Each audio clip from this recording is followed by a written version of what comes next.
Hello, hello, welcome to the show. Welcome to Not Just Nintendo, a video game podcast that is about Nintendo. But it's not just Nintendo, because here we talk about all video game companies. And by we, I mean just me, because I am solo on this endeavor. This is now episode 4, week 4 of doing this. We've been going for almost a month here, which is pretty cool, I suppose. We're almost to that episode 5, I don't know if that's not really that significant, to be honest, but I guess it's a nice little marker to have, right? Obviously 10 is going to be a little bit bigger a deal, and then we won't have a big thing until like 50 probably is kind of the big thing. Because 50 is almost a year, and it's also, it's a decent number, right? So we've got a long ways till then, but, we're a tenth of the way there almost, right? So that's kind of big news, I suppose. Anyways, hello everybody. Hello, hello. How is it going today? So for today's episode, I have beaten 2 games, unlike last time. Last time I had just that. I basically just talked about some Switch 2 games that I wanted to see coming to Switch 2. Oh, wow, I know. Switch 2 games I wanted to see coming to Switch 2. Some games I wanted to see coming to Switch 2. Of course, we have the Switch 2 presentation in, 21 days when you're seeing this. For me, it's still 23. And also, I'm recording this on Mario Day, so happy belated Mario Day, everybody. I hope you all had a fantastic Mario Day. I'm trying to think, did I play anything Mario today? No, I didn't. Yeah, I didn't play any Mario stuff today. Well, that's okay. I think I did last year. Trying to remember, I actually have, what I beat. I almost think I beat Donkey Kong Country on Mario Day. Yes, I did. I beat Super Mario World on the 9th, Super Mario Land 2 on the 11th, but then I beat Donkey Kong Country on the 10th. That's kind of funny. Um, wow, it's kind of cool to have the list of all the stuff. I mean, I've got exact hours on everything I've beaten since January 2024. That's well over a year now, so that's kind of cool. Anyways, I'm crazy like that. And speaking of things I've beaten, like I said, I had 2 games that I beat since last time, unlike last time. Last time I didn't have anything, because I was a slacker by not slacking off enough, I suppose. So that's pretty cool, and we'll talk about those 2 games. One of them I have quite a bit to say, and then the other one I don't really have so much to say. But I'll mention it, it's worth a mention. It was a good game. And that will be that. And then, for the rest of the show, which is probably going to be the majority of the show, I'm actually thinking this one might go a little longer today. I'm not sure yet. I'm still figuring that out. I'm recording this a little later than normally. Usually I record on Sunday night, and it's Monday night, and also later than I would have liked to have started. So I'm not going to be able to do it all today. I'll probably have to finish it up tomorrow. So you don't need to know that, but I decided to tell you anyway because I don't know. I don't know why. I don't know why. Um, Unfortunately, we don't have any emails to answer today because nobody emailed me. You've got to email me to get emails read. That's how that works. So if you'd like to email the show with questions or comments, or I don't know, if you want to argue with my hot takes, you can go to notjustnintendo@gmail.com and email. That is NOTJUSTNINTENDO, all one word, at gmail.com. And you also, if you're on YouTube, which I think is the vast majority of people, you can just comment on YouTube. I'll see comments. And if you're on Spotify, you can also comment on there. I'm not really sure why you would, but if you'd like, you can also comment there. I will see those as well. I don't check them every day like I do with the YouTube comments, but I check them, before the episode, so it doesn't really matter. So that's that. Alright, so let's talk about the 2 games that I played, and then we'll jump into did I actually say? I don't think I said right. I don't think I said what the other segment of the show was going to be. I'm a mess today. I'm a mess every day. You guys know that, but I'm a mess, especially today. I took a pen, I took some paper, and I made another list. This time, not of games that I want to see coming to Switch 2, but instead of games I want to see coming to Switch 2. It's the Virtual Console. Specifically NSO, I should say. It's not a Virtual Console anymore. It's not how that works, but it's Nintendo Switch Online. I made an entire, well, actually a few different papers worth of lists, and I'm going to be talking about all those games. I mean, some of them might just get a mention.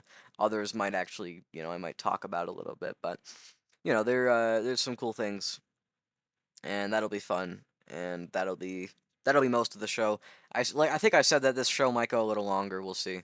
I might have just said twice that I'm doing NSO stuff. I don't know. If I am, I'm a mess. I'm sorry. Uh, I'm a disaster, alright? Alright, so let's talk about these two games. So, the first game that I beat since last show, and I didn't mention it on last show, I mentioned that I was playing it. And I think I was maybe a little bit more negative on it then than I am now. But I was still saying it was decent then, I just wasn't liking it as much. And that game is Super Metroid. So, Super Metroid, you know, I started that before I recorded the last show, like a couple days before. And I started Super Metroid, and I was like, yeah. So if you're not someone who's listened to the last few episodes, or really the only few episodes of this podcast, my history with Metroid is tried, other than like a little bit on NSO every now and then, I tried Super Metroid for the first time seriously, probably back in, maybe May or June of 2024. I tried Super Metroid, and I really didn't like it. I never knew what to do. I was constantly stuck. It was honestly infuriating. Infuriating? Infuriating. It was honestly infuriating. Infuriating. Infuriating. Infuriating. I don't know. I just said that word like 5 times. Infuriating. Infuriating. I don't know why I said infuriating. I like added an extra syllable there. Anyways, doesn't matter. It was infuriating. And it is infuriating. What is wrong with me? I don't know. Anyways, it was very frustrating, we'll say. And I was very frustrated playing Super Metroid. Everybody talked about how fluid the controls were, and I was like, this doesn't feel all that fluid. It feels okay, I guess.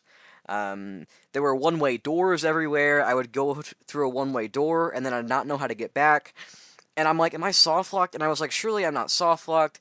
Surely I just went here at the wrong time, and I need an ability to progress, but I don't know where the random hole in the floor is to bomb to get out, and it's a whole mess, you know, and that was constantly what I was feeling, is that you had to just bomb a random wall, bomb a floor. It's not quite as bad as I made it out. And I should say, I tried this in May or June of 2024. Then I tried again in August of 2024. Then I tried again in October of 2024. Or maybe it was November, I don't know. But I tried 3 times last year, and every time I came to the same, few obstacles. And, I would play for like 15 minutes, and then I would get stuck for like an hour. It was ridiculous, absolutely insane. So I wasn't really a fan of all of that. And so, and I'd look up a guide, and I'd literally be trying to sift through a guide for hours because nobody did things in the same order, and I just absolutely just cannot figure out how to get unstuck like 90% of the time. And so I put down Super Metroid like 3 different times. Every time I was like, I'm never going to come back to this game. But I felt obligated. I felt obligated to play Metroid because everybody loves Metroid. It's one of Nintendo's biggest, well, I mean, it's not that big, but it is still one of their biggest series. And everybody loves it. It's critically is reviewed so well. There's a whole genre of games that I can't play if I don't like Metroid. Like it's a whole thing. I was like, I had to like Metroid. And I just didn't like Metroid. So, a few weeks back, I came to a realization. And I was like, you know what? Maybe I do like Metroid. But maybe Super Metroid isn't for me. Or maybe Super Metroid isn't the game to get me into Metroid. And so I tried Metroid Zero Mission. And I talked about Metroid Zero Mission to some semblance of length. A couple episodes ago, I want to say it was episode 2. Yeah, episode 2, I think. I talked about Metroid Zero Mission episode 2, and I think I talked about Fusion there too. Because I played Zero Mission over like 2 or 3 days, and then I played Fusion in like, I started like in the evening, and then I put it down at night, and I came back and beat it the next like afternoon. So I just blitzed through Fusion like it was nothing. And so then it's been, and I did both of those over a school break. I didn't have school over the break, and so that's why I could play so much of it. But I was very hooked by both of those games. And then I went and played Super Metroid just I finished it a few days ago. And I've got to say, Super Metroid, it's pretty darn good. It's pretty darn good. I understand now what the buzz is about, and it's 4th time's a charm, you know what they say, right? And I was right. Super Metroid was just not the thing to get me into Metroid. And honestly, I would not recommend Super Metroid as a first Metroid game to anybody. I would say you've got to start probably with Zero Mission or with Dread because it's the newest. I could understand if you started with Dread, although I don't know because I haven't played Dread. I need to play Dread, so maybe Dread's not the best. But I think Dread is also probably an acceptable starting point. Um, I think you should start with the 2D ones because I should say I've started Metroid Prime. I'm a little stuck on Metroid Prime to be honest, but I'm gonna go back to it. And Metroid Prime, it was like a crazy realization when I started Metroid Prime, and I was like, there were some enemies that were like, I'm trying to think, like, there's those bats, right? There are those bats, and they're in every Metroid game, or at least every one I've played. There's still a lot of Metroid I need to play, but there's these bats, and they go like they bounce off the walls, and they go up and down, and they swoop, right? And they're in every Metroid game. In Metroid Prime, they show up, and they do the same pattern where they go up and down, but they also go in a circle. And it's like such a basic thing, but it was like such a crazy realization to me. I was like, oh my gosh, that's exactly what they do in the 2D games. And now I've got this newfound like appreciation, like, oh my gosh, you know, going through a tight corridor. That's the same feeling that Samus gets when she's, in the 2D space. But now you almost experience it a little better. It's almost like VR, right? And if there ever were VR Nintendo games, Metroid Prime would absolutely be the first thing everybody would want in VR, and I could understand why. And it sounds really stupid for me. I'm like, obviously, like a 3D game, 2D game, right? It's nothing crazy. But it is pretty crazy playing a couple 2D games and then moving into a 3D game that's also good, right? Because then you kind of get like, oh my gosh, it's such a development, Especially when you aren't super familiar. And it almost makes me think this must be what it was like when Super Mario 64 came out. For anybody who had played Super Mario Bros. 1, 2, and 3. Oh, and in World. And then Super Mario 64 came out, and it was shocking, mind-blowing.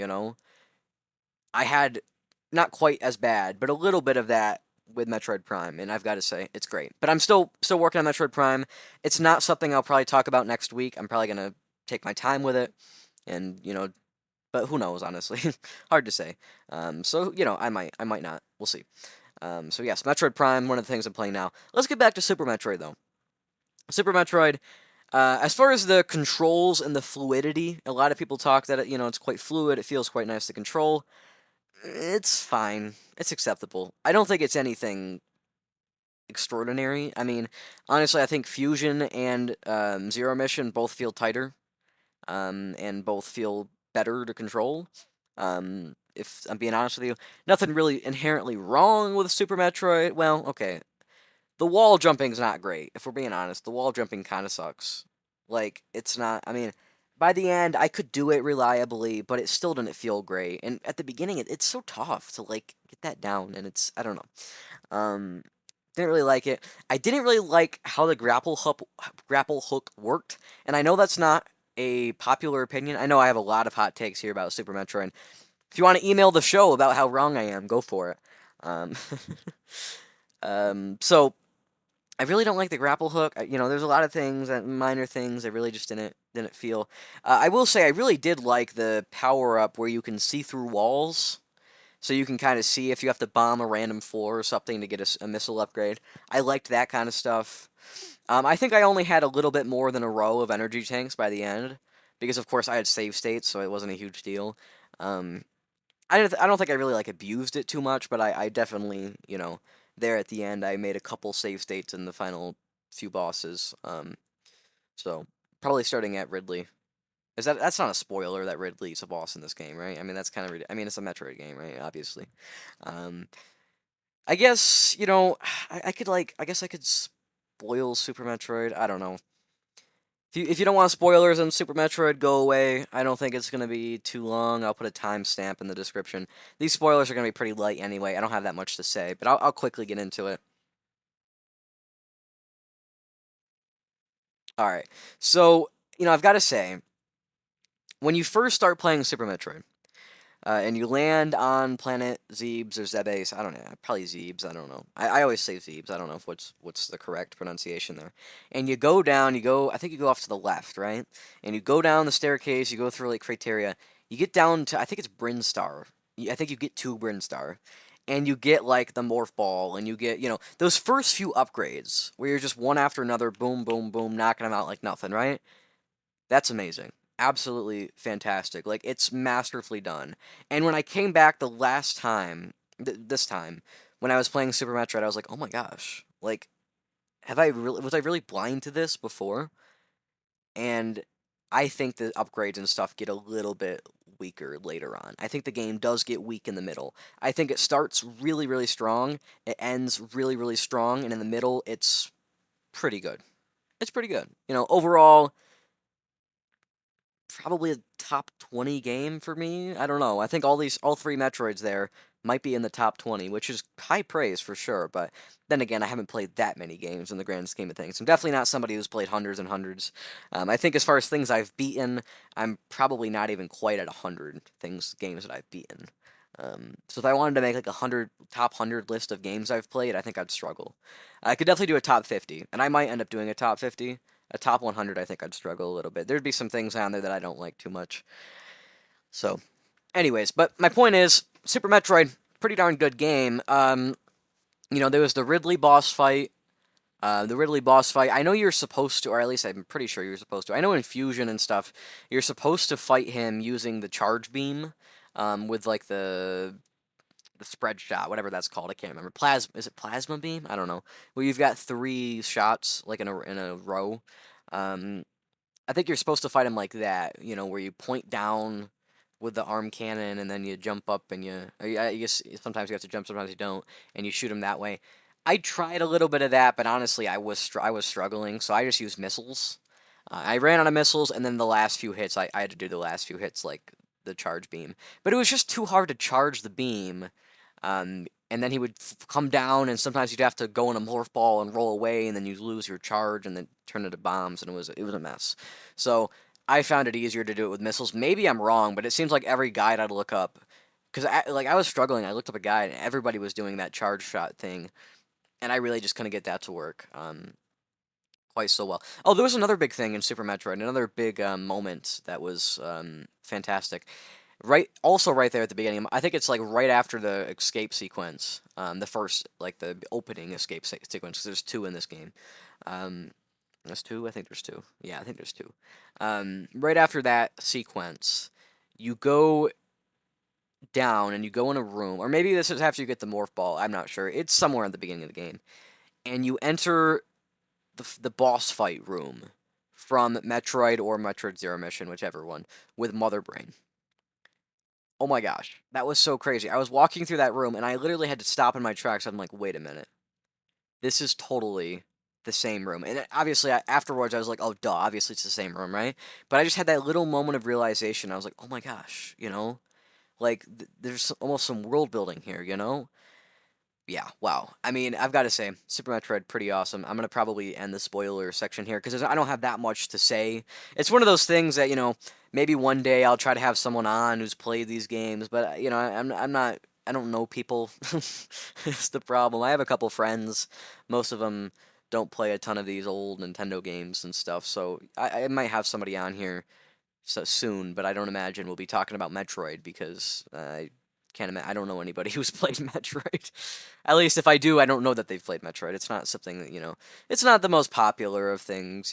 But I think a lot of people know about it and have not played it. So yeah, Super Metroid. I still think Metroid Fusion is my favorite of the three, and I know, that's blasphemy. And honestly, if I finish up Metroid Prime, I'm thinking that might go to the top. I'm kind of mixed. We'll see. I don't know, because there's a lot of great things. I've heard the end of Prime is pretty weak though, so who knows? Maybe I'll bounce off the end and it'll fall down.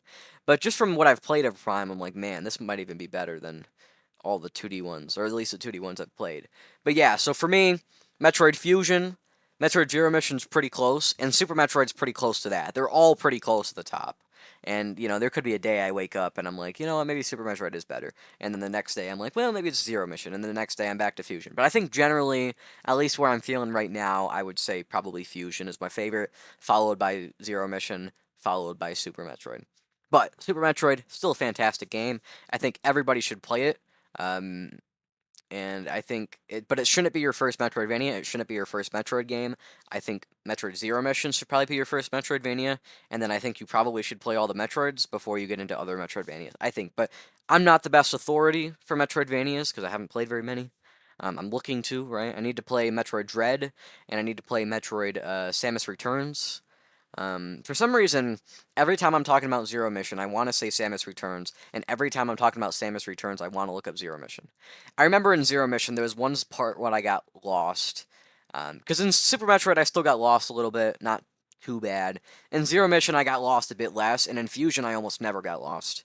Um, I think there was one time I got lost in Fusion, so that's part of why I like Fusion so much. Um, so it was in Metroid Zero Mission. I was trying to find a map, and I looked it up, and I ended up looking up a Metroid Samus Returns map on accident. I thought I had put in Metroid Zero Mission, and I was looking at this map, and I'm like, what the heck? Like, this looks nothing like the map. I'm like, Criteria and Brimstone, they're in the wrong spots. The rooms don't line up. Like, what is going on here? I was confused for a very long time until I noticed in the upper right-hand corner of the map the Metroid Samus Returns logo. I was like, oh shoot, I got the wrong game. It almost reminds me of when I was trying to play when I was playing Breath of the Wild, and I was looking for the last Great Fairy Fountain that I hadn't found. I'm trying to think which one it was that I hadn't found. Um I had the Gerudo Desert one, I had the Kakariko Village one, and I had the Hebrew one, I think. It was the fourth one there. I can't remember where that exactly that one is, because I'm not like a crazy big Breath of the Wild guy.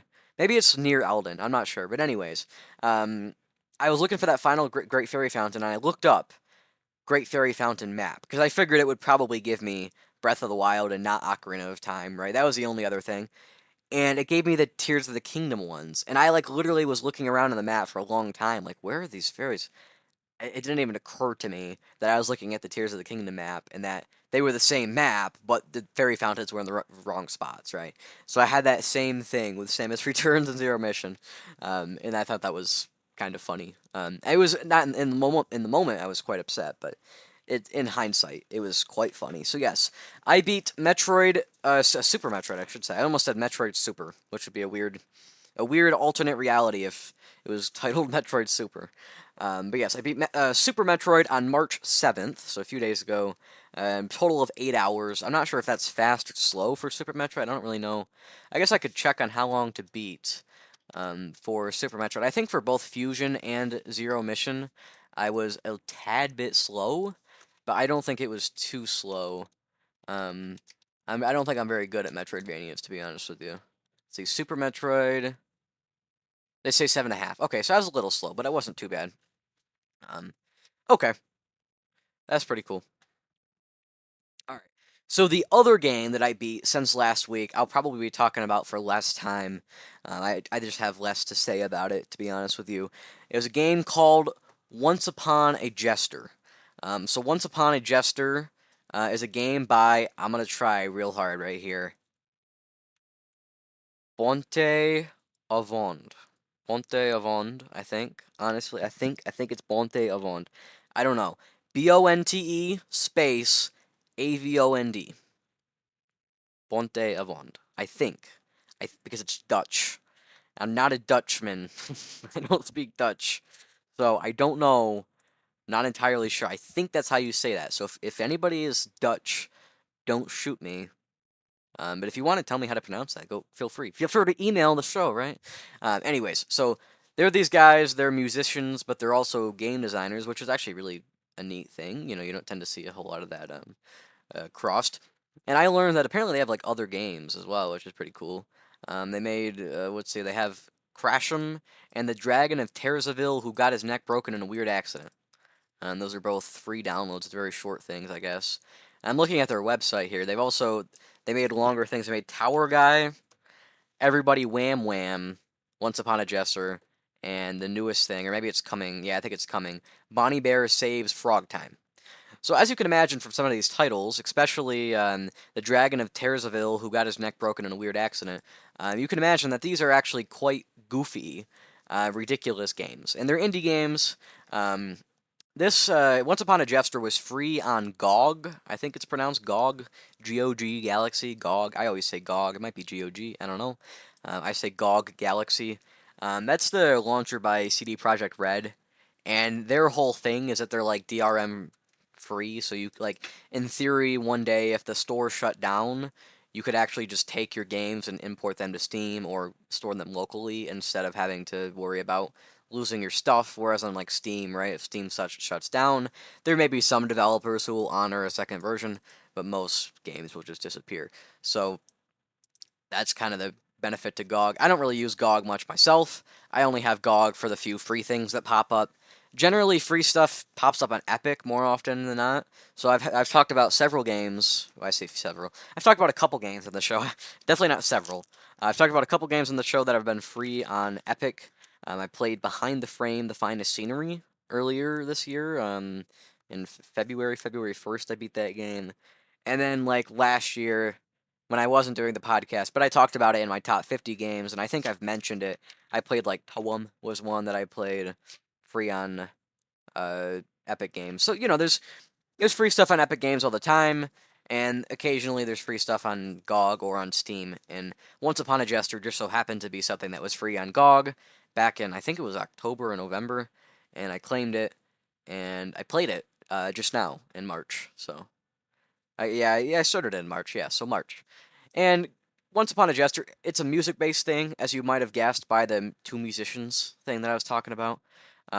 It's like a music-based game, and it's a little indie game. I would say it's maybe point and click. I don't know. It's kind of a weird way of describing it, but it's probably kind of point and click. It's an adventure, narrative-based game. Um, let's see, narrative point and click music game, I would say, but it's not like a rhythm game or anything. Um, and yeah, it's very narrative focused. It's very funny. The dialogue's funny. The voice acting is funny. Um, I guess one of their things is that they often keep in mistakes in both the singing and in the speaking. And you could hear they like slip up or whatever. But that actually kind of works, and then they do that to make it more authentic. And I think that's a neat idea. I've never heard of anybody else doing that, and I think it actually kind of helps a lot with Once Upon a Jester specifically. I haven't played any other games of their other games. Once Upon a Jester, you are a dude named Jester, like literally that's his name, Jester, because he's dressed like a jester, and you're there with your best friend Sock. Sulk, I don't know. They say Sulk. Sulk, but they're like Dutch, so I don't know. I say sock because he's S-O-K, sock. I don't know. Anyways, but there's the two of you, and Sock is literally a sock. Like he's a sock. Like literally, that's what he is. And you enter a theater competition where you do on stage like improv acting stuff, like a theater show. And you have to win a competition to perform at the Royal Palace. And so you tour across the kingdom, only to like 3 places, and you get some flower bouquets, and you get enough of those, and you win the competition, and you can go to the royal castle. And you've got really one main competitor along the way. It's very goofy, very silly. There's a lot of weird dialogue, a lot of funny things, and it's very goofy, and it's quite fun. It's a little cheesy, it's a little cheesy. But it's quite a fun game, I really enjoyed it. I don't have any, like, standout moments specifically. It's not something that I would probably recommend to most people, but there might be some people out there, if you're just a really big on indie games, or if you've played some of Bonte, Avon's, or whatever, other games, then obviously you should play this game. Or if it becomes free again, then everybody ought to play it. But, it's not something that I would say go out of your way to go track down. It's on Switch, there's that, so, if you're looking for indies to play on Switch, I guess you can buy it. I'm not gonna stop you, and I'm not gonna like run around and just grab your Switch and just sprint and chuck it in the lake. It's not on my agenda. So if you want to play it, be my guest. I finished Once Upon a Jester on March 9th. 9th, is that right? 9th? Yes, March 9th, which is yesterday for me, in about 3 hours in total. I did not play it all in one sitting, or even in one day. I played it over like a whole week. Like I played a little bit on, I think it was on the Saturday, so on the 1st of March, maybe the 2nd, I don't know. And then I chunked it. I played like in 3 or 4 sessions, and I played the full 3 hours. And yeah, it was a fun little experience. That's really all I have to say about this. There's very little gameplay mechanics. You kind of just walk around and talk to people. and choose options. I guess I can kind of describe it a little better. You go to the towns, and every day there's people in the towns you can talk to. And if you talk to them for every day that you're in that town, there's like fun things that can happen, or they have different dialogue and stuff. Um, but there's also people that you can't talk to that if you kind of hover over, you can see like a little thought bubble about what they're talking about to other people. And then there'll be like some subject, you know. So maybe it'll show a zombie, or it'll show a ghost, or it'll show a spider web, and then you know that they're really into horror. And then your theater show for that day, you get to pick while you're doing the theater show. Like, you know, it'll come up, the option will be I'm looking very, and then the options will be, I don't know, romantic or spooky or adventurous, and then, you know, based on what the people had said that day is what you're supposed to pick. And if you do well enough, then you get all 5 flower bouquets and you can move on to the next city after a few days. um, I think it is actually pre-written sometimes that you have to stay for more than 3 days in some of the cities. Unless I'm just bad at this game, that's possible. I don't, I don't know. But it's an interesting concept, you know, and it definitely gets a little more complicated. Not like a ton more complicated. I definitely wouldn't say it gets complicated, but it gets more complicated by the end, where you've got like maybe one thing that they like and 2 things that they dislike, and you've got to be careful not to do those 2. Um, and there's different types of shows you can do, and based on which show you do are what possible themes that can show up. It's a neat thing. It's a neat game. Um, I would say if you're thinking about it, go like watch a trailer, watch gameplay or something before you buy it. It's a little strange, so you know what you're getting into. You know, if you feel like you're gonna buy it. But it's a fun game. So I guess that's all I have really to say about this. So I will be back after a little bit of music, probably from Super Metroid, because Super Metroid has awesome music. Not as good as Fusion, but still awesome music. And I will be talking about some virtual console games that I would like to, or they're not, I guess they're not virtual console. Some Nintendo Switch Online games that I would like to see on Nintendo Switch Online on Nintendo Switch 2.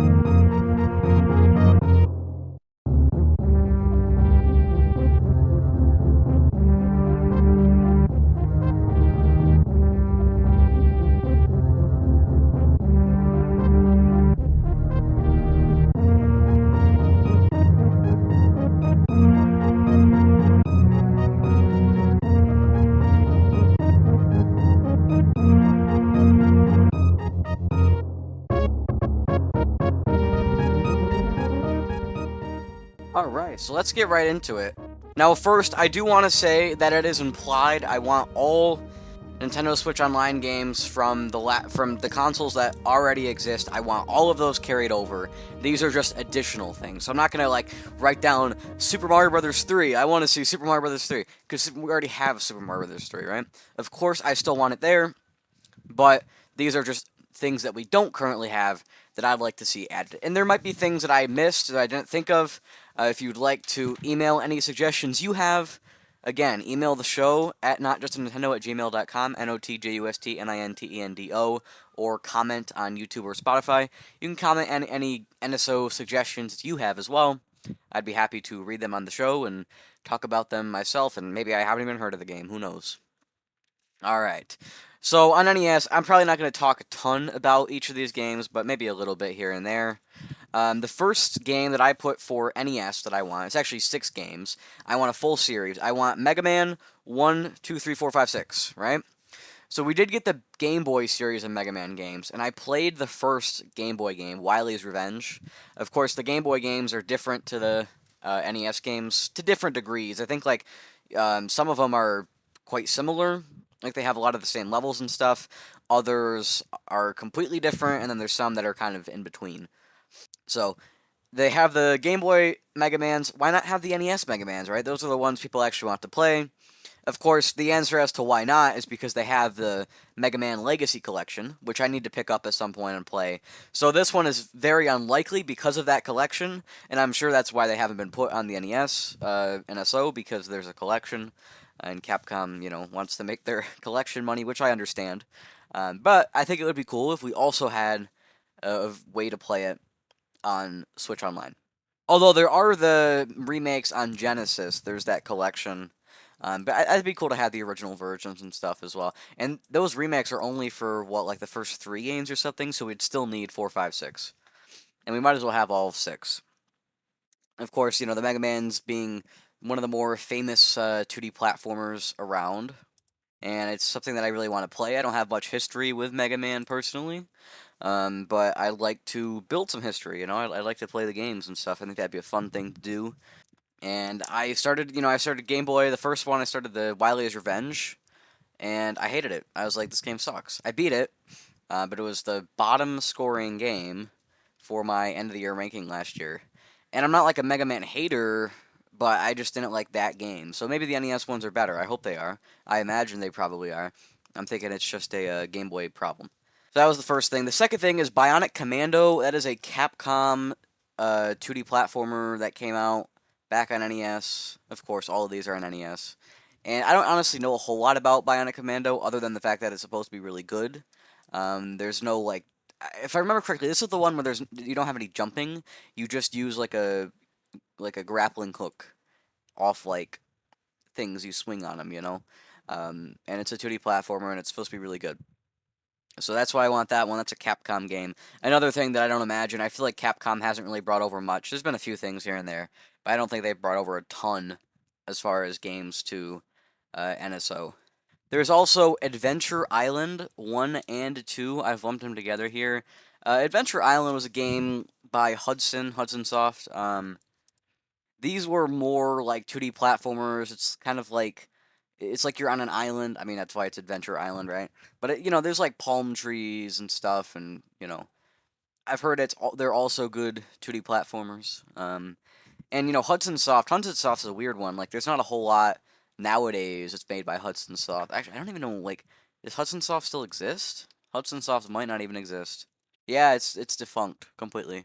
I know, they originally made, or not originally, but for a while there, they made the Mario Party games, and I think they were responsible for the Bomberman games under Konami, or at least some of them, but I could be mistaken. But yeah, of course, they were a much bigger deal back in the NES, Super Nintendo days. They actually had quite a bit of stuff back then, and then they kind of lost some relevance. They had Bomberman and they had Mario Party were kind of the two things. And then, of course, Nintendo, they cut the deal with Hudson Soft, and they went over to ND Cube. ND Cube is the developer of Mario Party nowadays. So you had Mario Party 1 through 8 and DS, and I guess Advance as well. Those were all by Hudson Soft. And then Mario Party 9 was the first one that was by ND Cube. And of course, most people agree that the ND Cube ones aren't as good. It is interesting though, Mario Party, everyone says 9 was really bad, 10 was supposedly even worse. I think most people agreed Super Mario Party was still awful. But then Mario Party Superstars was pretty decent. And then Jamboree, I've not heard anything but positive things. So it's interesting that they've kind of come back a little bit with the Mario Party games. It's a little strange, to be honest, but I think that's good. It's nice that those have come back. The next thing here, I put Ninja Gaiden 3. Now, I believe Ninja Gaiden 2 is on there. I know for a fact Ninja Gaiden 1 is on the service.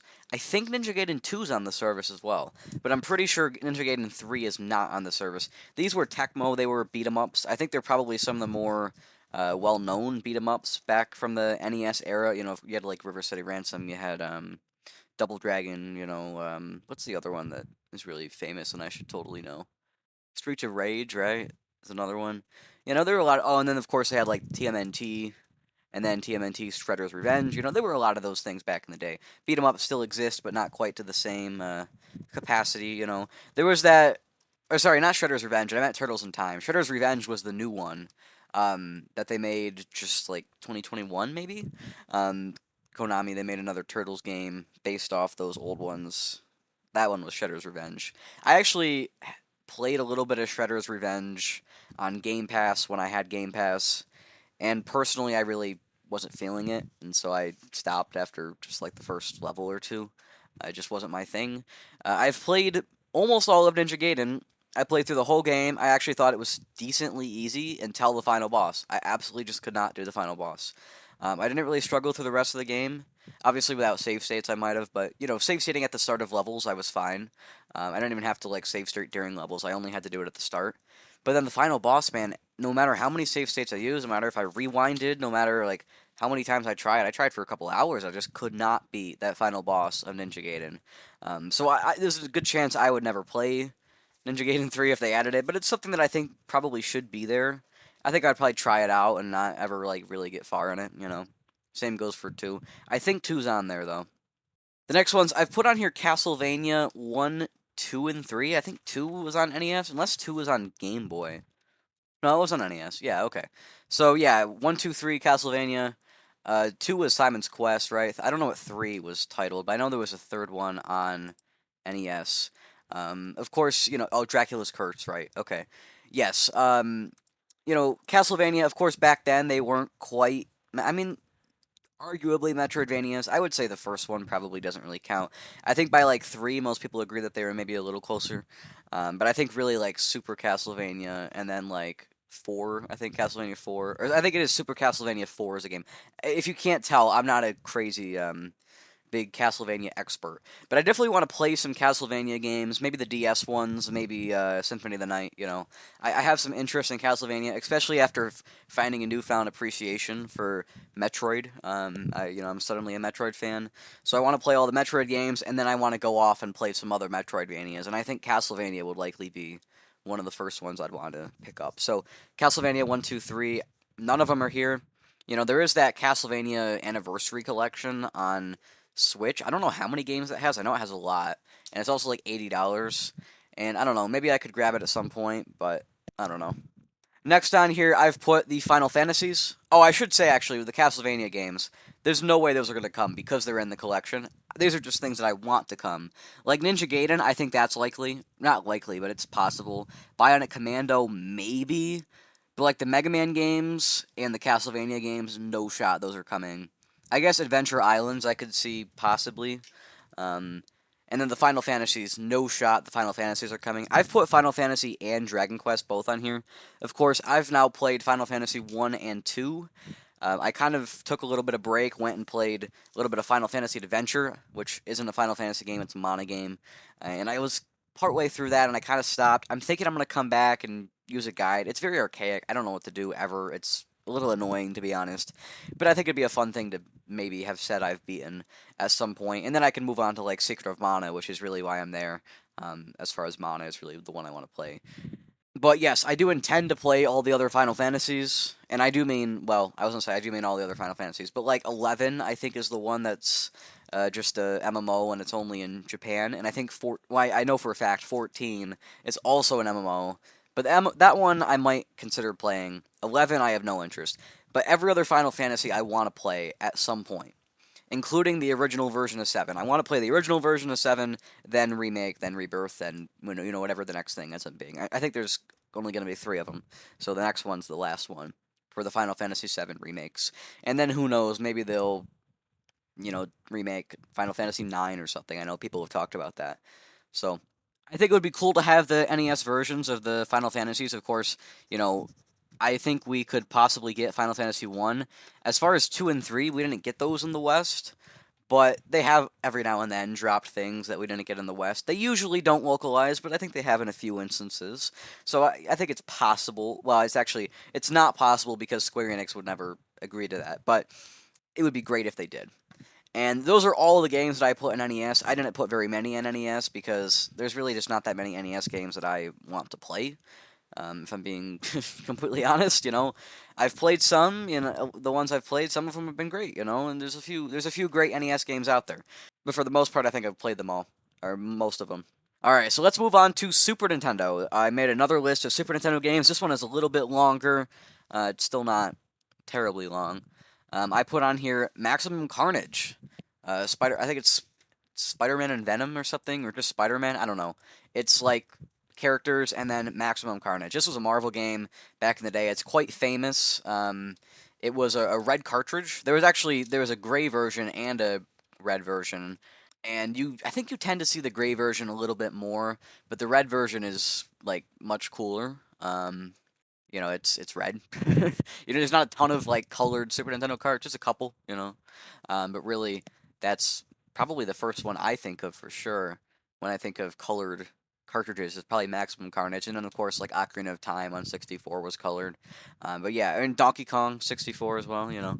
But yes, Maximum Carnage is one of the first things I think about when I think of a colored cartridge. And I really want to play Maximum Carnage. I know I just said I wasn't that big a fan of beat 'em ups, so maybe I wouldn't like Maximum Carnage, but I want to try it anyway because I'm a Marvel guy, I'm a Spider-Man guy, right?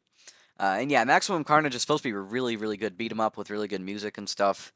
So I definitely want to try that, but I would rather not play it on the Super Nintendo. I also don't have it. If I had it, maybe I'd consider it, but I'm not generally regularly busting out the Super Nintendo. I play Super Nintendo games on Switch for the most part. So this is something that I'd like to come out on SNES is Maximum Carnage.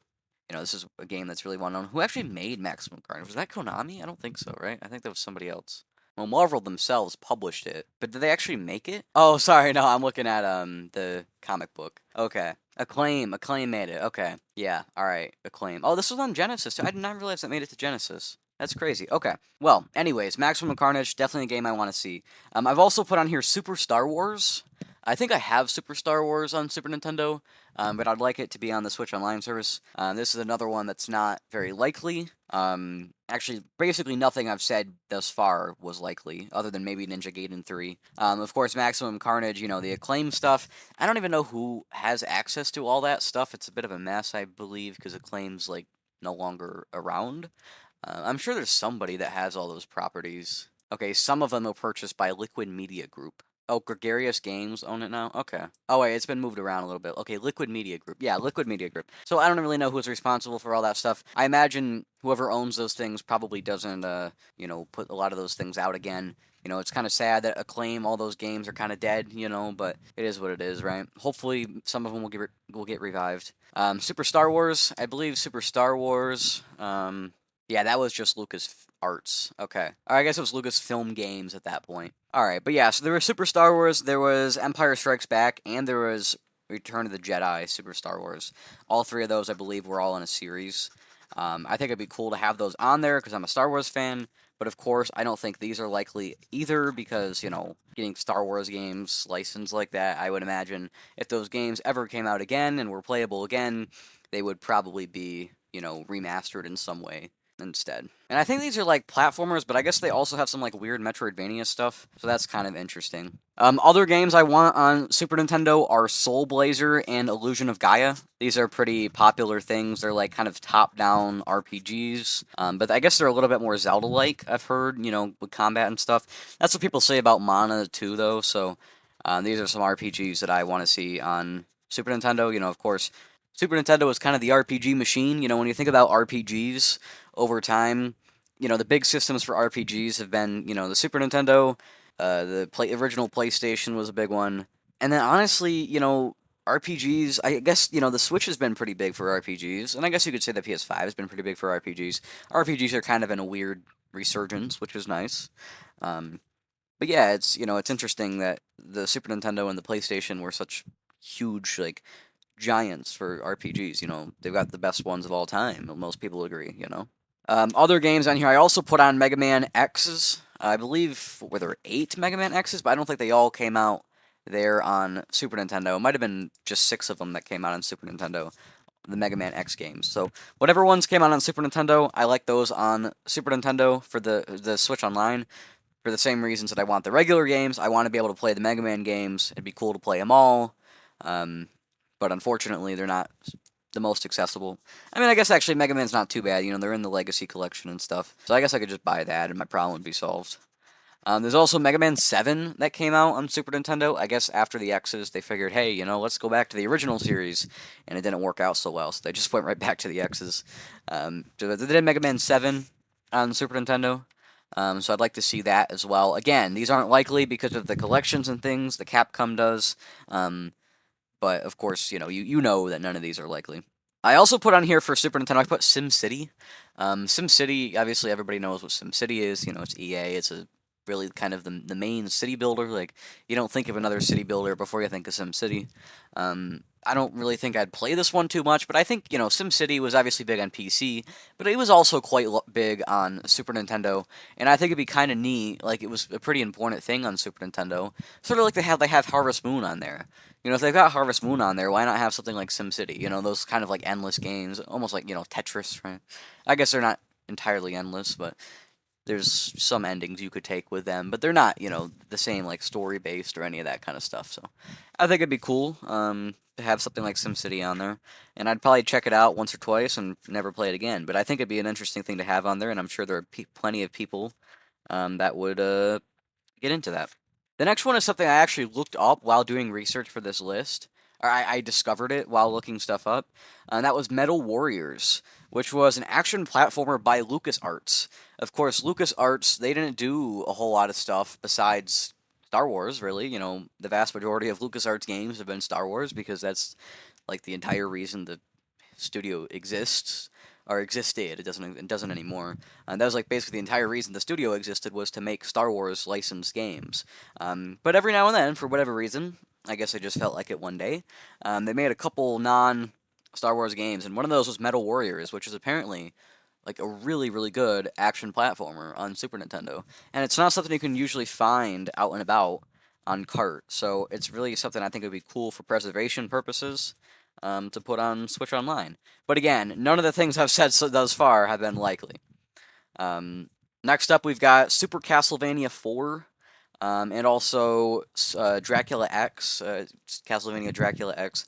I think those were the only two on Super Nintendo. If there are any more on Super Nintendo, then I want those on there too. I want all the Castlevanias that are on the Switch Online apps on Switch Online. I copied the Final Fantasies down here as well. You got Final Fantasy 4, 5, 6. Obviously, 4 and 6 were, you know, the only two of the three that came out over here. 5 did not come out over here. But, you know, like I said, these things could be localized if they wanted to. If we ever were to get the Final Fantasies, we would probably just get 1, 2, and 3. You know, the one, not real 1, 2, and 3, but the North American 1, 2, and 3.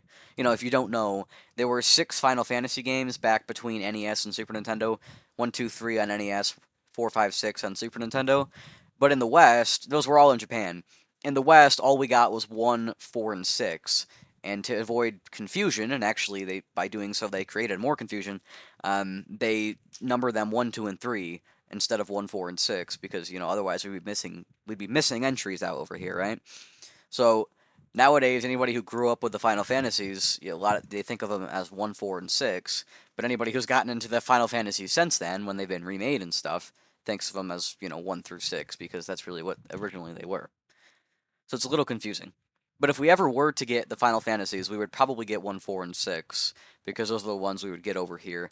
Not that I think we ever have any shot of getting the Final Fantasies. Of course, there were a couple Dragon Quests on here as well. As far as Dragon Quest, you know, they're remaking the Dragon Quest. They put out Dragon Quest 3 in HD 2D last year, I believe. Was it? Yeah, I think it was last year. And this year they were supposed to be doing 1 and 2. And I find it weird that if they were going to remake both 1 and 2 and 3, why would they ever put 3 out before 1 and 2? Like, that doesn't make much sense to me. Maybe I'm missing something. Maybe there's some, like, good reason, you know, if Dragon Quest fans may know. Who knows? Maybe, I don't know, maybe 3 is some sort of, like, prequel. I don't know about it, but anyways, I want to play the Dragon Quest games as well, so I'm probably going to be picking up the Dragon Quest 1 and 2 when that comes out later this year. I don't know when that's actually supposed to come out this year. I don't know if we know yet. I know it was supposed to be this year. Yeah, still just saying 2025. I would guess it's going to be late in the year then, because Dragon Quest 3 came out in October? Is that correct? Dragon Quest 3 HD 2D remake. November, sorry, it came out in November. So I guess you would expect it to be coming out around the same time this year. So I'll probably have to wait till the end of the year to grab that, and then maybe I'll grab 3 as well. That'll be cool. Who knows? Maybe that'll come out on Switch too. If that comes out on Switch too, I'll consider buying it there instead of on PS5. We'll see. The only problem I could see arising is I think it'd be nice to have all 3 of those games on one platform. And so I I'd feel weird about having 1 and 2 on Switch 2, but then 3 never came to Switch 2. It'll have only come to PS5. It'd be kind of weird, but it's not the end of the world. And also, there's a good chance that Dragon Quest 3 will come out on Switch 2 pretty early in the life, and they just couldn't because obviously the console didn't exist yet when that game came out. That's possible. So maybe it's a completely pointless, and I'll be able to get them all on Switch 2 or on PS5 or wherever I want them. I also put on here Secret of Mana, another thing that's not realistic because we have Collection of Mana and we have the PS4 remake of Secret of Mana. I don't think anything I've said thus far was really realistic. There is some more realistic stuff later on, but these NES and Super Nintendo things, we have such a good library as it is that as far as things you want, you've got to get a little carried away. I also put on here Chrono Trigger. Of course, I really want Chrono Trigger on Switch Online. I have Chrono Trigger digitally. I don't like buying games digitally, but there's not much choice when it comes to Chrono Trigger because the Super Nintendo version is, like $300, and even the DS version is like $100. So you kind of, I guess you can get it physically, but, you're better off at that point for something so expensive to just get it digitally, even though it pains me to buy digital things. So I will play Chrono Trigger at some point, probably this year, digitally on Steam. But it would still be cool to have it on the Switch Online service. And I also put on here Tales of Fantasia. This never came out in the West, or at least it didn't back then. I'm sure it probably has since then. That is the first Tales of game. Or I think it's just Tales of the series. Tales is another series I want to play. I have all these games written out in my RPG list that I made last year. End of last year. Maybe it was actually beginning of this year. I don't know. It's been a while since I made that list. Of course, the other RPG series I want to play is Trails. Tales and Trails, don't get those confused, right?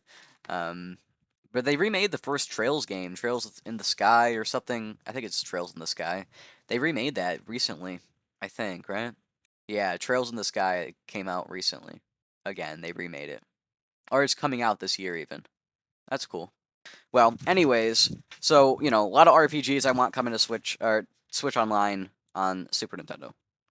Now we'll move on to what I think are more interesting things, because, these libraries we have less games in. I have my Nintendo 64 wish list. So, of course, the Nintendo 64 library, there's a lot less games on the 64 library than there are on the Super Nintendo library and on the NES library.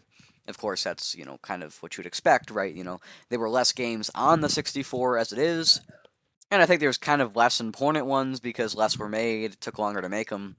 Also, this console didn't do as well, games were longer development cycles because they were in 3D now, there's a lot of reasons for that. And also, the games are newer, there's more of them that they can remake, and they're harder to get working on the Switch Online service. There's a lot of reasons. But anyways, that doesn't mean I don't want games on 64 Switch Online, and I think most of the stuff I put on here is decently reasonable. So we'll start out with Diddy Kong Racing. I was actually a little surprised when I finally bought the Switch 64 Switch Online to see that they didn't have Diddy Kong Racing. They've got some other rare games. They've got the Banjos, they've got Perfect Dark, they've got Jet Force Gemini. I feel like I'm missing something here. They have other rare games, I think. But it's funny because the two, very Nintendo-y rare games aren't there. Like Donkey Kong 64 and Diddy Kong Racing. Those were the two rare games on 64 that were, literally using Nintendo characters. And for some reason, those are the ones that can't come to Switch Online. What the heck? Of course, Conker's Bad Fur Day didn't either. But, it is what it is, right? So, it's a little strange to me that Diddy Kong Racing isn't there. Diddy Kong Racing, it's a racing game, obviously, hence the name, right? It's got a nice little story campaign in there. I guess it's even better than the 60 or than the Mario Kart DS mission mode. So I'd like to play Diddy Kong Racing. A lot of people that have played both say it's better than Mario Kart 64, which is cool because Mario Kart 64 is pretty good. So something better than that surely will be amazing. So I definitely want to play Diddy Kong Racing. I do have it on 64, and I likely will just play it on 64. But if it ends up coming to Switch Online service first, I'll play it there instead. But yes, I probably will play that on 64 here, probably this year or next year. I also put on here Castlevania 64. This one's not very likely. I know everybody absolutely hates Castlevania 64, like it's the worst game ever made. I still want it on the Switch Online server so I can try it myself. And also because I want all the Castlevanias, so I want as many as possible. But, even if the game is bad, I think it'd still be interesting to have on there. Another thing though that I'm sure won't happen because it's a Konami thing. I put Conker's Bad Fur Day on here. It's another rare game that I want on Switch Online. And I actually forgot. I should have put Donkey Kong 64 on here too. Conker's Bad Fur Day. Actually, both of those games are 3D platformers by Rare, sort of collectathon-y. Conker's Bad Fur Day is known for being quite dark and adult in its humor. Um, at least considering, it's using a chipmunk as its mascot. Um, so I'm not sure. I was like, maybe Conquer can't come, but like, they've got Turok on Switch Online. So if they got Turok, they can have Conquer, I would think. So yeah, let's get Conquer's Bad Fur Day there as well. And then I've got two more games on 64 that I want. I put Super Smash Brothers. Super Smash Brothers. There's no reason we can't have these on Switch Online. The only issue that I could see arising is that if they put out, well, there's really two issues. If they put out Super Smash Bros. On 64 and they put it out with the online, could that hurt the sale? I don't think it would hurt the sales of Smash, the next Smash, but like, could it maybe bring people to not play that game as much? I think it could. I'm sure it'll still sell as well, but if they won't have as much engagement. They won't have as much engagement in the online service and stuff. I could see that being an issue. It probably isn't that much of an issue, but I could see why Nintendo might think it's an issue. And then the other problem is that if they put Smash Bros. 64 on the Switch Online service, and then later on they put out the GameCube Switch Online service, everybody's going to want them to put out Melee on the GameCube service. And if they put out Melee on the GameCube service, that one could really hurt the sales of Smash Bros. Because everybody wants Melee. So it's kind of hard to say. I think they should probably still do it. I don't think it's as big a deal as I'm letting on, but I see why they could maybe think it was a big deal. And the last game I've put here on Nintendo 64, although I just thought of another one. I want to see Star Wars Rogue Squadron. Rogue Squadron, there was a game on GameCube as well. That was the second one, but the first one was on 64. It's like you pilot a X-wing, and that's the game. It's a Star Wars game. I don't actually know much about it. I haven't played it personally, but I definitely want to. And I also, while I was looking at that game, I was like, you know what? We got to have Shadows of the Empire on there too. I know a little bit more about Shadows of the Empire. You play as a guy, I forgot the guy's name, but he's on the Outrider. He's a Legends character in Star Wars, and during the time of like Episode 5. So both of those Star Wars games on 64 would be great, but again, don't expect them to happen because of the rights and stuff. I would say with Game Boy, I had a little bit more difficulty because Game Boy games tend to kind of suck. I mean, they're not all horrible, but like the average Game Boy game isn't very good, if we're being honest with ourselves. There's definitely some standouts. There's some, like Link's Awakening. But honestly, even like Link's Awakening, much better on Switch. There's no reason to play it on the original version. I guess unless, you're nostalgic or something. Generally, it's probably just better to play it on Switch. But, so Game Boy I had a little bit more difficulty with. I did put down Balloon Kid. I didn't even know this game existed until I was doing research. It's like a remake, not a remake, like a continuation. What am I saying? A sequel. Like, what's the word? I forgot the word sequel. It's a sequel to Balloon Fight on NES. Which, by the way, Balloon Fight, man, is such a fun game. I mean, I've never played much of it. I think it's level based. Maybe I should go by and actually try to complete that. But the little bit I've played of Balloon Fight is fantastic. And let's talk about Nintendo Land, man. Nintendo Land, absolutely fantastic. And especially the Balloon Fight based minigame is amazing. Like, it's actually so much fun. And I think a modern balloon fight would be so cool. I guess it probably wouldn't do very well, and maybe it'd be a little uninteresting, but I think it could be moderately interesting. Just do kind of like they did with Nintendo Land and on the Wii U, and have something like that. But yeah, there's a Balloon Kid on Game Boy. I actually know very little about this game. I actually know basically nothing about this game, other than that it's a sequel to Balloon Fight.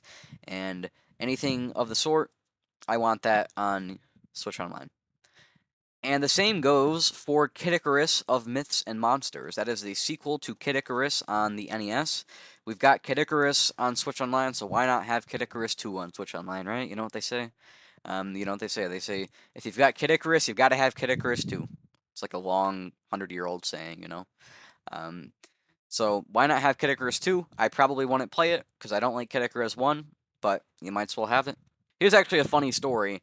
I was looking at game. I was thinking of I'm like, what are the best games on Game Boy? And it's like Donkey Kong 94, right?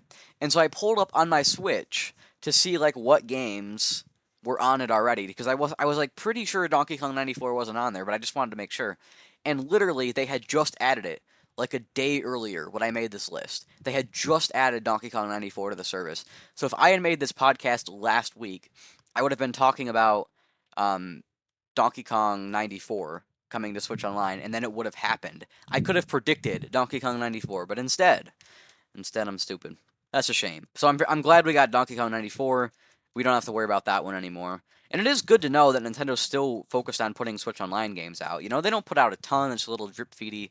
But as long as we don't reset for the next generation, and on Switch 2 we have all of the games that are already on Switch Online carrying over, the only thing I could see them dropping would be Genesis. If they drop Genesis, I won't be too heartbroken.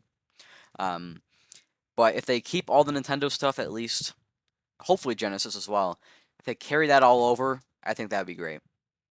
So as long as we don't do that, I think I'm confident that even if they drip feed Switch Online games, that by the end of the generation we'll have even more than we've got now, and we'll be in a really good spot, and we'll just have so many great games on the service.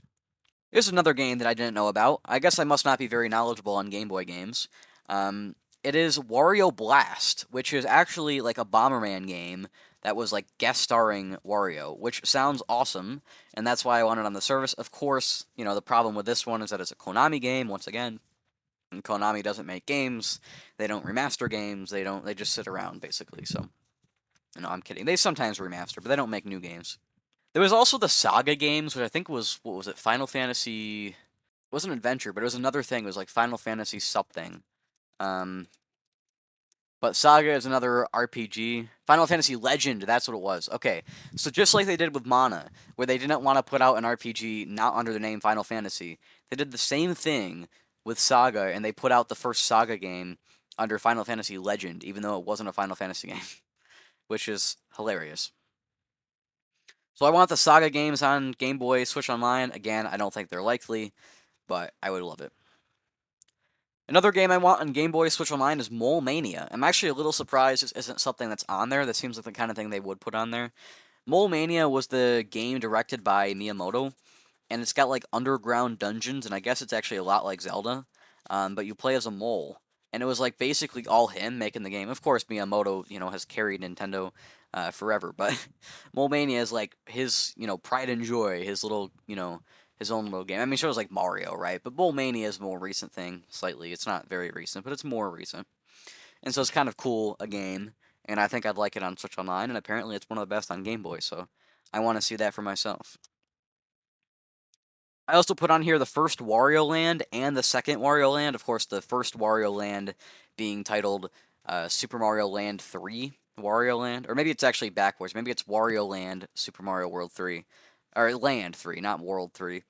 Of course, they did Super Mario Land on Game Boy as the 2D Mario game, and then they did Super Mario Land 2, the 6 golden coins, and then they made Wario Land, Super Mario Land 3, and then when they made Wario Land 2, they dropped the Super Mario Land branding.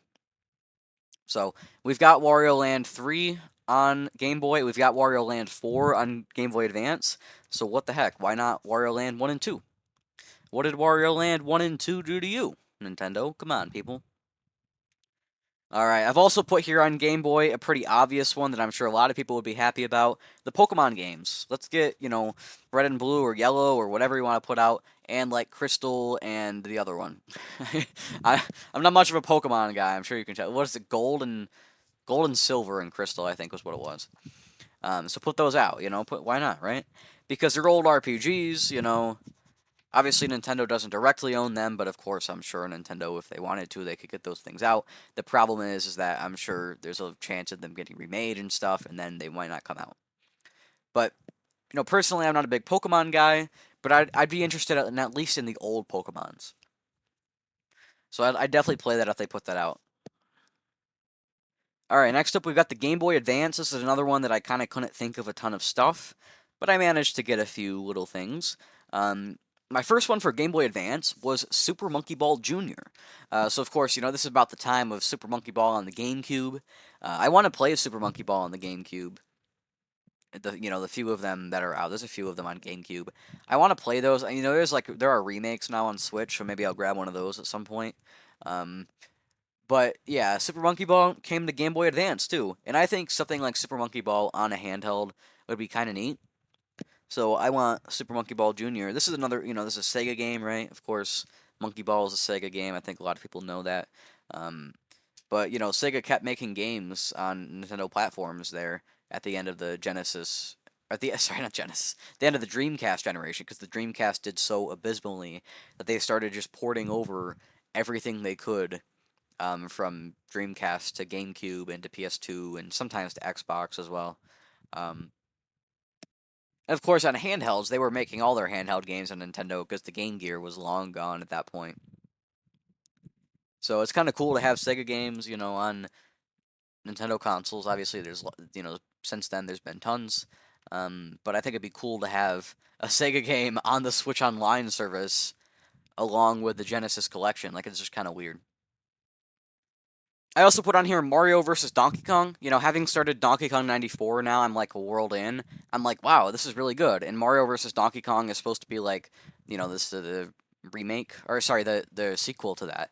Of course, Mario versus Donkey Kong, another thing that's unlikely because they remade it. They just remade it like last year, right at the start of the year. I think it was February. Maybe no, it was January. I think it was in January. They put out the Mario versus Donkey Kong remake, so I don't see any way this comes, but I think it would be cool if it did, because why not, right? It's one of those things that I think would be really well-fitting on Switch Online if they hadn't remade it. This isn't like a game I want, but they've got the Starfy games on Game Boy Advance, but they haven't translated them. They're just tossed out in Japanese. And yes, they're 2D platformers, but I guess there's a lot of text, and you have to, like, listen, like, to the people in the game to know where to go and what to do. So they're, like, really difficult and hard to play, if you don't speak Japanese, which I happen to not, konnichiwa, right? I happen to not speak Japanese, so I would like them to translate the Starfy games. I don't think it's that hard. I mean, if they just didn't put them out on the Switch Online service, I would understand.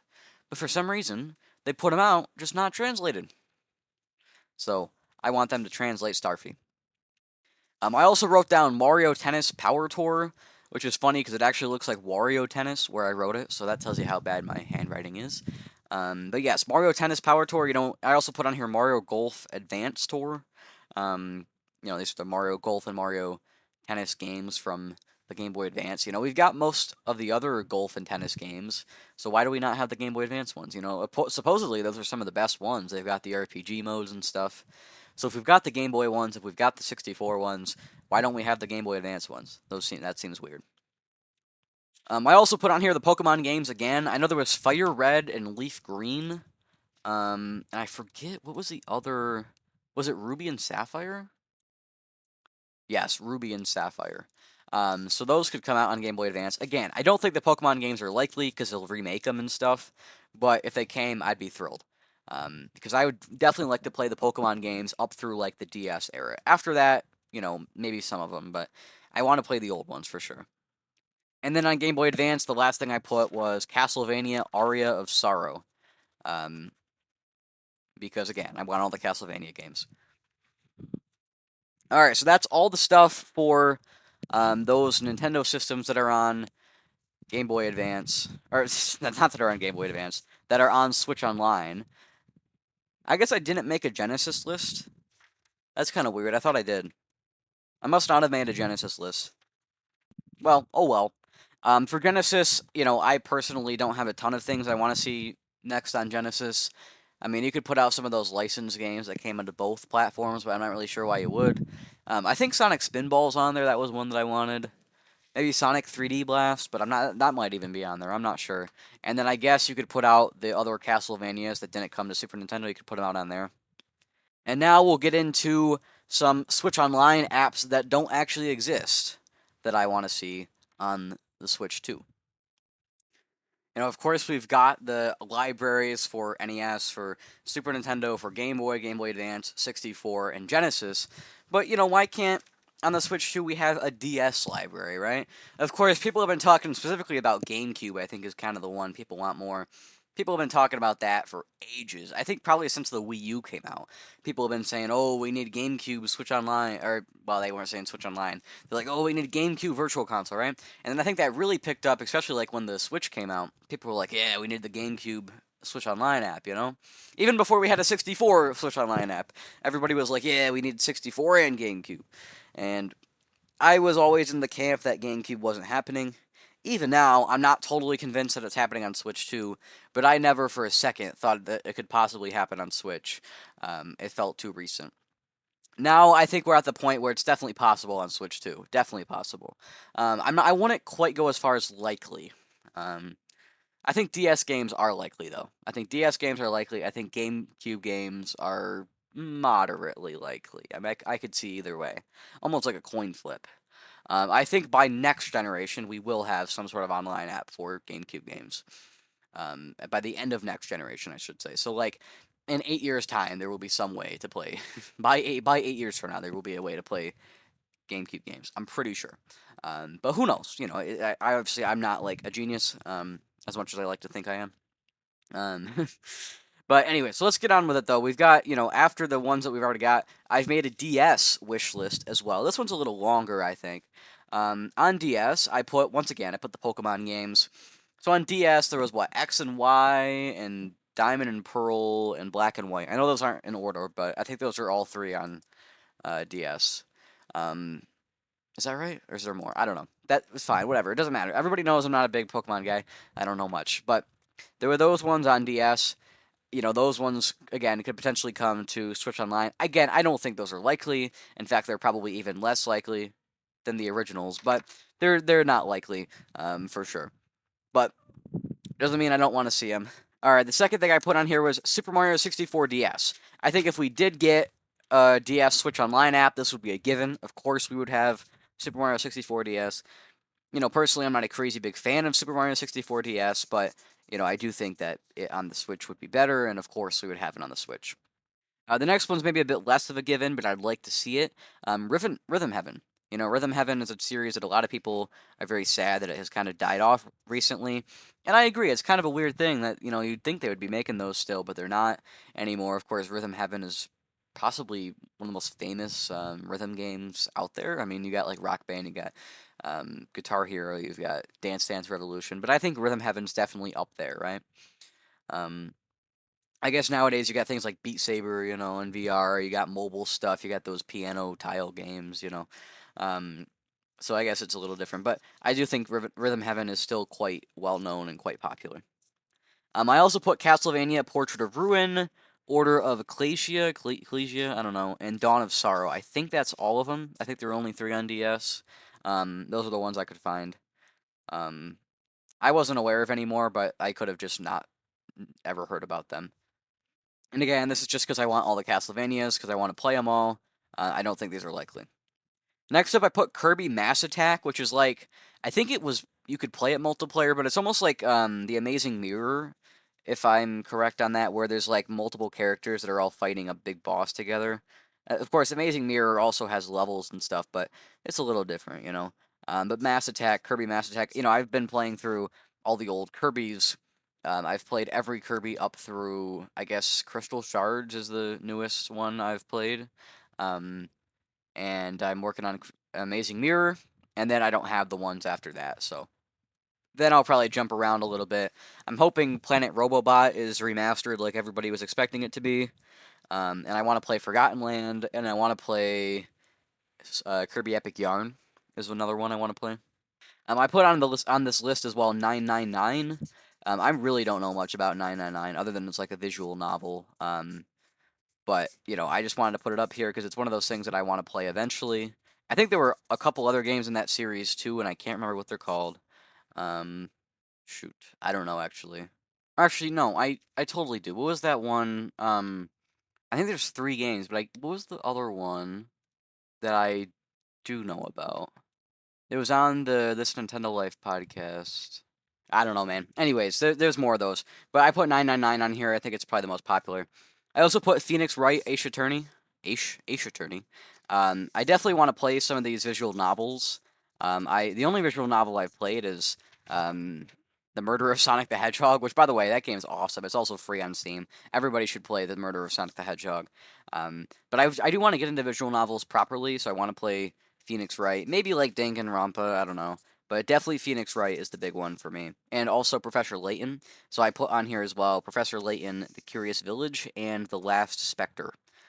Both of them. Also on the list, I put The Legend of Zelda Phantom Hourglass. I would hope that they would add like some sort of button controls, but I don't know. Knowing them, they might not. I actually would probably prefer a full-on remake of Phantom Hourglass, but if it's just a Switch Online thing, that's okay as well. But I don't think it'll happen because they would have to redo the controls and stuff for it to work well. There's also Spirit Tracks on DS, so I put that on here as well. I put Fire Emblem Shadow Dragon, which I was under the impression that Shadow Dragon. So Shadow the Dragon is a remake of the first Fire Emblem. I was under the impression that Shadow Dragon only came out in Japan, but I think I'm wrong on that from looking it up. I think it's actually out over here as well, but I don't know. If it's only in Japan, then localize it. If not, just put it out. I put Chrono Trigger here too. I figured if we can't get it on Super Nintendo, maybe we can get the DS version. Either way, fine by me. I just want the game. I also put Elite Beat Agents. It's another rhythm game that's pretty popular from DS. I don't think it's quite as popular as Rhythm Heaven, but it's another one that you hear going around a little bit. I put on here Animal Crossing Wild World. Personally, I am not the biggest fan of Wild World as far as an Animal Crossing game, but it's still an Animal Crossing game. It's still pretty darn good. So if we got that, I would probably still play it because it's better than New Horizons and it's on Switch, so I'd probably play it a little bit. I also put on here New Super Mario Brothers. I think that's kind of a given. If we do get a DS Switch Online, of course we're gonna get Super Mario Brothers or New Super Mario Brothers. That's why wouldn't we, right? And I also put on here Mario and Luigi Partners in Time, and then Bowser's Inside Story. And I do actually think that those would happen because they put um, Superstar Saga on Game Boy Advance Switch Online. So if they put that on Switch Online, then you would think they would do the same for Partners in Time and Bowser's Inside Story. But you never know. And then also Mario Kart DS, that's probably a given. That would be really nice for mission mode and stuff, to have it on Switch. Though I'm probably going to end up playing it before that happens anyways. And then I put on here The World Ends With You, which is, I think it's an RPG. It's a Square Enix thing. A lot of people talk about it like it's really good. So I was like, alright, sounds good. But again, this isn't something that I expect to come. These are just things that I would wish to come. Alright, now let's get to the big one, probably the biggest one, and that is GameCube Switch Online. So I've picked out some games. I probably could have come up with more, but I just picked out some ones. And honestly, not all of these would come, even if we did get a GameCube Switch Online, so it's okay. The first thing I put on here was Wind Waker. We need Wind Waker. We need, the Wind Waker remaster. But honestly, I'd even take the GameCube version of Wind Waker. Just put Wind Waker on Switch 2 somehow. I also put on here Twilight Princess. That one, honestly, I would probably not be the most pleased with just a Switch Online port, but I'd still be kind of happy. I think I'd prefer, though, if they just, remaster that. Also, we've got Mario Kart Double Dash. Of course, that's a given. That would come. That's the only Mario Kart that I can't play. I have all the other ones, either on Switch Online or on the cart. So that would be kind of cool to now be able to play them all. That would be great. Also, I put Super Mario Sunshine. This is a given, I think all the ones I've said so far are very likely. The only one I could see them not doing Twilight Princess, because it was more of a Wii game, but I don't know. I still think they probably would. Then there's Melee. Again, Melee, I actually think they might not do since they haven't done Smash 64, and they would probably be worried about, the competitive scene and stuff with that. But I would definitely like for them to do it because I'd like to be able to play Melee. I probably wouldn't play it much. I'd probably just check it out or something, but it'd be an interesting thing for sure. I put on here Animal Crossing on GameCube. Honestly, this is dangerous. If they put Animal Crossing GameCube out on Switch Online, I might play it a little too much. I think I would get quite hooked on that. So, because playing it on GameCube is awesome, and I did play a little on Dolphin. I had the game though, but I played it a little bit on Dolphin for YouTube Let's Play, and that was awesome too. And man, that game is great. I think I do maybe prefer City Folk still, but it's definitely the second best for me.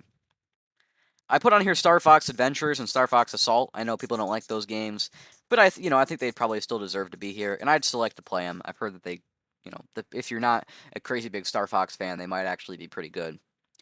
Also, Kirby's Air Ride. I don't think Kirby's Air Ride is particularly likely. It's fairly niche, but and to be fair, there are a lot of the other things on here. But Kirby's Air Ride I think would be kind of cool. I'd check out Kirby's Air Ride. I think there's like some levels, so I'd probably do the story for that. I put on here Metroid Prime 1, 2, 3. I do think we're gonna get 2 and 3 Metroid Prime at some point. I don't know when. I do think we're gonna get those in some capacity on Switch 2. Probably in like a remastered form. But I think they could put them out here on GameCube as well. Maybe it would eat their sales a little bit, so maybe they'd want to wait a couple years or something. But I think, to have a GameCube Switch Online and not have those games would be a little bit blasphemous, even if they have remasters. Then I also put on Fire Emblem Path of Radiance because I want to play some Fire Emblem games. And also the big thing is that this game is like ridiculously expensive. I mean, so are like most of these GameCube games, but this game is like even more so. So I think it'd be really nice to have this game. You don't have to buy it for $100 or whatever. I think it's actually more. I think it's a couple hundred. I put on here Soul Calibur 2. The only reason I put this here, I mean, it's a fighting game. I'd like to check it out. Also, because Link's playable. That's really why I put it here, because that's pretty cool. I put the Thousand Year Door on here because it's a GameCube game, but that's very unlikely because they remastered it. Or remade it, really, I'd say.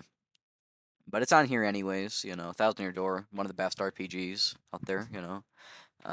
It was number 4, I think, in my games last year. I put F-Zero GX. I think this would happen. They have F-Zero X on 64, so why not GX on GameCube? Most people agree that that's one of the best racing games of all time, which is cool. I've never played it myself, but I'd like to check it out. I've got Pikmin 1 and 2. I think these are actually likely, even though they have remasters. Because I don't think that many people bought those, and also they were like very much just ports. There was very little effort or anything put into those, and those aren't selling anyway, so I don't think it would really hurt their sales. I put Sonic Adventure 2 Battle on here. I don't think that would actually happen, and honestly, if it did, I probably wouldn't play it. I just thought it was an interesting idea. Luigi's Mansion. I think Luigi's Mansion is a given. I think you have to have Luigi's Mansion. I mean, it was literally a launch game, right? Or I think it was like mainly kind of the only launch game. Um, they put out that stupid remake on 3DS. I mean, I guess the remake's pretty decent, but like they put it out after Switch came out, and everybody was upset. I'm one of those people that's upset about it. But to be honest, it makes sense because of the 3D stuff. But it was too late for that. They should have done that earlier on in the generation if they were going to do that. Then I put on here Rogue Squadron 2. I had Rogue Squadron on 64. So let's get Rogue Squadron 2 on GameCube. Again, not likely because it's a Star Wars game. I keep saying that after every game. It's not likely. Like, obviously it's not likely. But it's just cool. Then I put on here Eternal Darkness, Sanity's Requiem. That is the, like, weird little horror game that Nintendo published on GameCube. I don't know the full story behind that. You can look into it yourself if you'd like. But that would be a cool thing. I've heard it's actually really good, and also it's funny that Nintendo published something like that. I put on here Four Swords Adventures, even though I'd probably never get to play it with friends, because I don't have friends. At least not people that play old games and stuff. I have friends, just that they don't play they don't play old games, and I don't think I could drag people with. There's not enough people with Switches and people with the online service and stuff. Imagine trying to wrangle the people together to play Four Swords Adventures. I don't know. That'd be crazy. Beyond Good and Evil is another one that I've heard good things. I know like basically nothing about this game, but I've heard good things, so I think it'd be cool to have it. I put Skies of Arcadia. It's like an RPG, I believe. I actually forgot what that is. I put it on here and I can't remember what that is. Beautiful Joe. Beautiful Joe is like maybe the only 2D platformer. I'm sure there's maybe more, but it's the only well-known 2D platformer on GameCube. You don't tend to see a ton of those. They were in the 3D era. But apparently Beautiful Joe is really good, and it's also a 2D platformer on GameCube, and it looks amazing. So I think it would be a cool thing to have. I don't actually know who made that either, Beautiful Joe. And then I also put on here Resident Evil 4. I think that's very unlikely, but, I figured maybe I'd just humor it, right? Oh, it was Capcom. Okay, it's Capcom.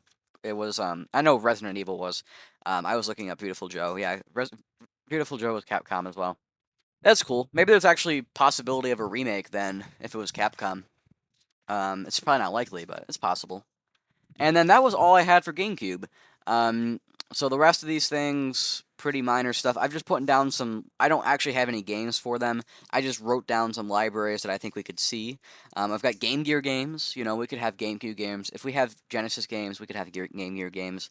I think the only problem I could see arising with this is that a lot of the Game Gear games are just Genesis games. But there's definitely a few out there that aren't, and they could put the Game Gear versions of a few of those games on there. And even if the library comes out and it's only like 10 games, I think that's fine. I don't think you need a ton. Sega Saturn games would be really cool.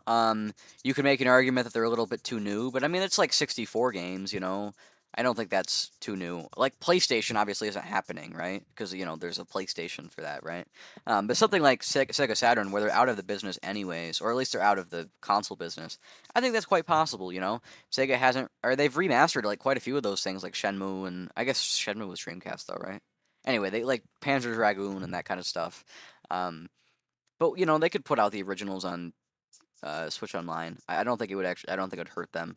I put on here CDI because that's funny, right? Imagine Hotel Mario on Switch 2, or the Zelda games. I can't remember what they're actually called, but imagine those on Switch 2. That would be amazing. I put on here Dreamcast as well. Dreamcast feels a little new. I know it's obviously still older than GameCube. It's the same generation, but it feels too new for a non-first party thing. But it'd be, you could still have it. And of course, if Dreamcast came, like Shenmue and stuff, and then also like Sonic Adventure 2 Battle, I would want on Dreamcast instead of on GameCube. Actually, maybe I'd want both, or maybe I'd want GameCube. I don't know. But I could see them putting out on either. Sega GT, right? Let's get some Sega GT in here. I think that'd be a cool thing. And then I put some other things all with question marks. I've got Atari. Specifically, I was thinking the 2600, maybe the 5200, maybe even like 7800. I mean, they could just do like a library of all of those, to be honest. Then they could do like an Atari Lynx library, right? Atari Jaguar library. Those would all be cool things because these are games that aren't very accessible. And Atari is in a weird spot as a company. I think they could really benefit from getting some deal to put those games out. They're not capable of putting all those things out, and they don't have the audience to get those things out. So I think putting them out on Switch Online would be pretty cool. And then they could get some partnership where whenever they put out a new version, like they put out like the Yars Metroidvania, and they put out other stuff like that. If they put out more new versions of their old games, they could totally put them out on Nintendo platforms, and they could become a Nintendo developer, right? That'd be kind of cool. Not exclusively, but I think they would. If the old Atari games were on Switch, I think that would kind of push that in that direction where maybe they are mostly on Nintendo. So that would be cool. I put Magnavox. Maybe we could get Magnavox Odyssey 2. I can't imagine we'll get Magnavox Odyssey 1, but Odyssey 2 would be interesting. I don't think it'll happen because I don't know. I mean, Magnavox, they're quite large. They're not really in the space anymore. But it'd be a cool thing for sure. And I put on here the TurboGrafx and the Neo Geo. Of course, those were both on the Wii Virtual Console, so I don't see any reason why those can't come back. I believe Nintendo actually holds the rights. Oh no, actually, okay, they own the rights to.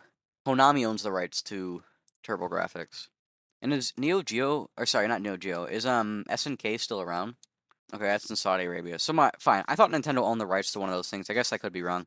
But anyways, so Neo Geo, TurboGrafx games, those were on Wii Virtual Console. So if they're on Wii Virtual Console, why can't they be on Switch?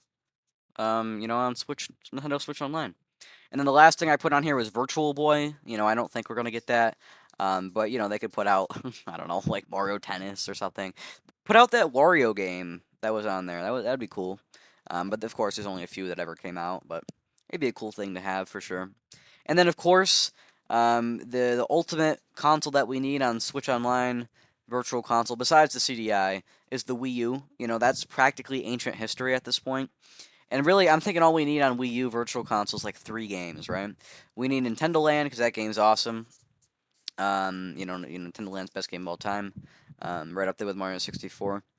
Then we need Animal Crossing Amiibo Festival. That's even better than Mario 64. I mean, Animal Crossing Amiibo Festival, man, that game, absolute 10 out of 10. It's a banger. I mean, best game Nintendo put out in 2015 by far.